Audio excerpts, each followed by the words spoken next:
तुलसी विवाह, भक्ति और भगवान का पवित्र संगम। हर भारतीय घर में आंगन में तुलसी का पौधा होता है। उसके चारों ओर दीपक जलते हैं और रोज उसे जल अर्पित किया जाता है। पर क्या आपने कभी सोचा, ये पौधा इतना पवित्र क्यों है? क्यों हर साल इसका विवाह भगवान विष्णु से किया जाता है?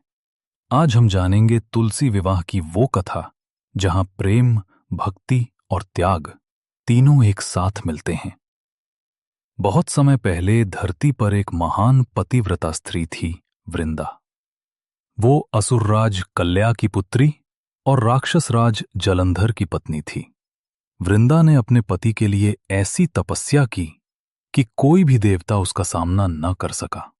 उसकी भक्ति से जलंधर को अद्भुत शक्ति मिली, यहां तक कि स्वयं देवता भी युद्ध में उसे नहीं हरा सके।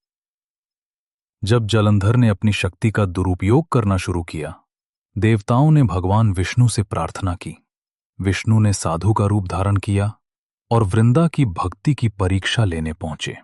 वो क्षण आया जब वृंदा ने ध्यान तोड़ा और सत्य सामने आया।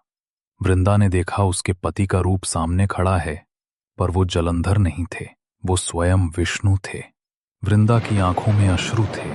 उसने कहा, हे विष्णु, आपने मेरी निष्ठा को तोड़ा है, मेरी तपस्या को व्यर्थ किया है। अब आप पत्थर बनेंगे ताकि सच्चे प्रेम का दर्द आप भी महसूस करें। और ऐसा ही हुआ। विष्णु शालिग्राम शिला के रूप में प्रकट हुए। श्राप के बाद वृंदा ने अपना शरीर त्याग दिया, परंतु भगवान विष्णु ने कहा, हे वृंदा, तुम धरती पर तुलसी के रूप में जन्म लोगी। जहां तुम रहोगी वहां मैं भी रहूंगा। और तभी से तुलसी पृथ्वी पर भक्ति का प्रतीक बन गई।